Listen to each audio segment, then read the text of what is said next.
शनिवार सकाळ मस्त करण्यासाठी आपल्याबरोबर आज एक खास गेस्ट आहेत. सुनील पडवळ त्यांचं नाव आहे. सुनील एक आर्टिस्ट आहे. त्यांचं आत्ताच मायोपिया हे एक्झिबिशन जहांगीर आर्ट गॅलरीमध्ये लागलं होतं. मायोपिया पासूनच सुरू करूया. कॉन्सेप्ट खूप वेगळी होती. तुमच्या काश्मीर जे सगळे जे तुमचे रिफ्लेक्शन्स होते ते तुम्ही डेपिक्ट केलेले, त्याच्याबद्दल थोडंसं सांगा.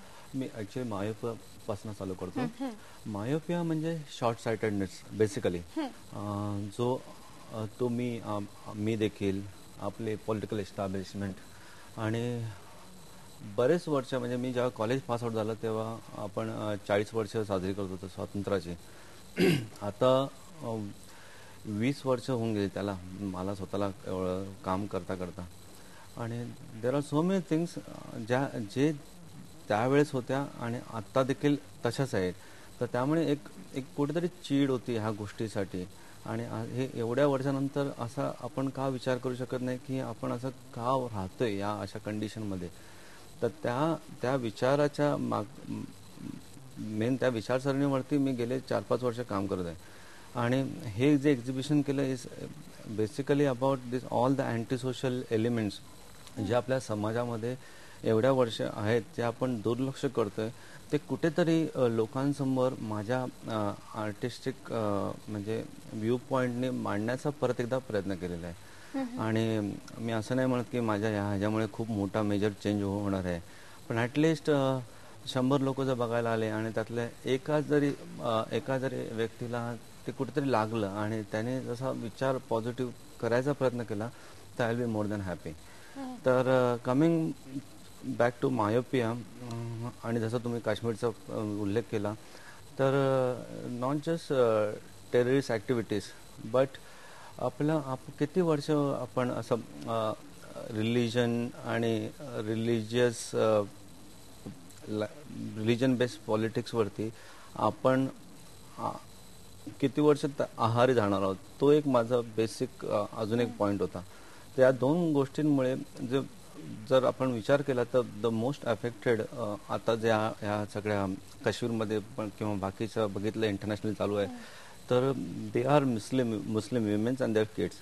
तर आणि ते मी जे आता चित्र काढले त्या मुस्लिम विमेनचे, ते सगळीकडे पब्लिश झाले आहेत ऑलरेडी. पण आपण बघतो तर देखील त्यांना दुर्लक्ष करतो.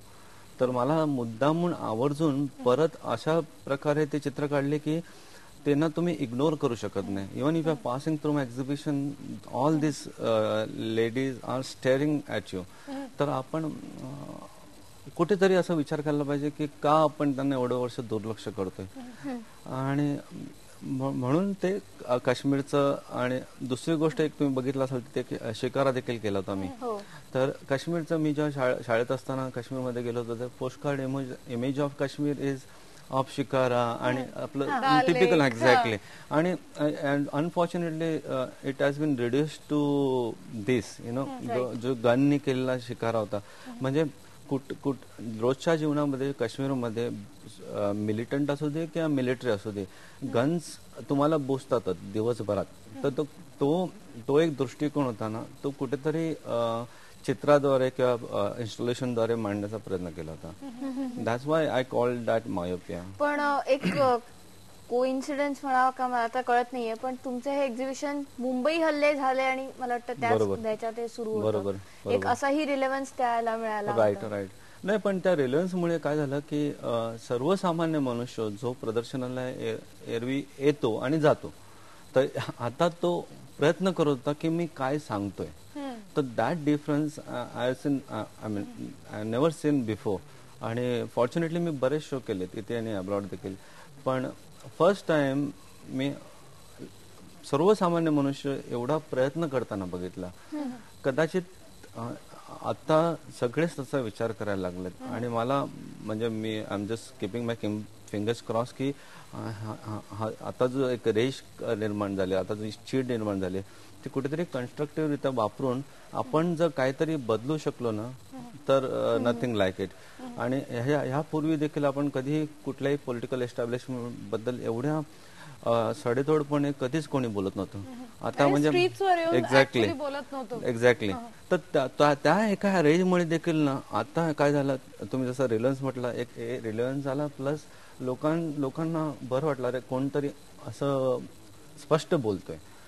आणि तो एक म्हणजे जवळीक निर्माण झाली आपोआप. म्हणजे अरे आपण जर नाही करू शकलो तर आता ऍटलीस्ट चित्रकार असून हा करतोय. आणि मी असं नाही म्हणत की मी पहिला आहे. बरेच Arundhati Roy, she is an activist writer, she is been doing this for so many years and there are so many other good writers and artist.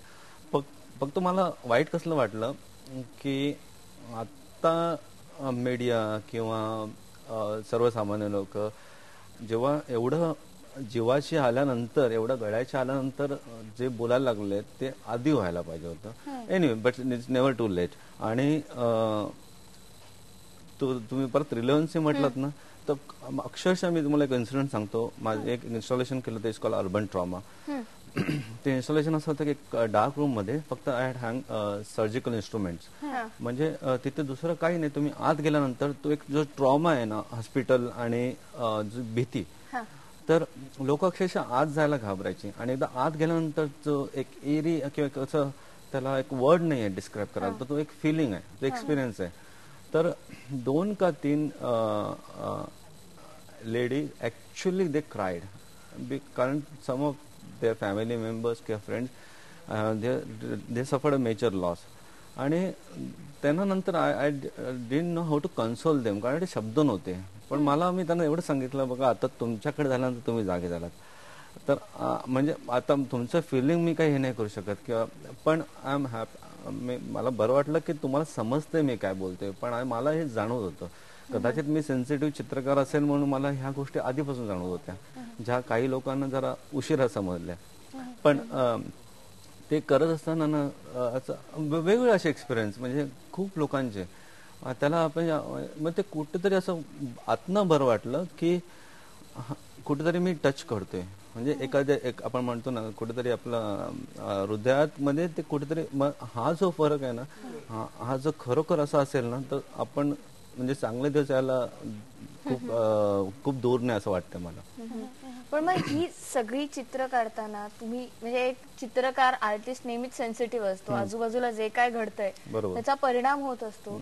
ह्याच्यासाठी मग तयारी, अभ्यास, फिरणं किती साहजिकच आहे. कारण एक तुमचं वाचन चांगलं असायला पाहिजे. स्पेशली माझ्यासारख्या, म्हणजे माझं काम पॉलिटिकल, इंटरनॅशनल आणि इंडियन बेस असल्यामुळे I read lots of non fiction, lots of political issues.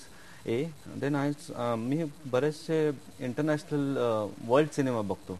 त्यामध्ये बरेच त्यांचे जे मेसेजेस असतात ना, इराणियन फिल्म किंवा देर लॉट्स ऑफ अदर, तर त्यांचा जो लाईफकडे बघण्याचा दृष्टिकोन असतो ना, तो कुठेतरी मला आवडतो. आणि तो माझ्या कामाद्वारे मी सगळ्याच वाचन, हे बघणं आणि खूप फिरणं, खूप आपण आता फॉर्च्युनेटली काय झालं, जग जवळ आले, पहिल्यासारखं राहिलं नाही. त्यामुळे असं पण नाही राहिलं की this is Japanese art, this is Indian art किंवा चायनीज आर्ट. आता आर्ट म्हणजे आर्ट आहे. म्हणजे त्याला आता हे नाही राहिलं की तो हा इंडियापासून आला आहे, इंडियन म्हणजे इंडियन आर्ट म्हणजे हा तो तिकडचे फेटीवाले रंगवत असेल किंवा दाढी. एक्झॅक्टली. तर आता तसं नाही राहिलंय. At least my generation of artist they are not doing that. ते एक लँग्वेज बोलतात, त्यांची एक स्वतःची वोकॅब्युलरी आहे.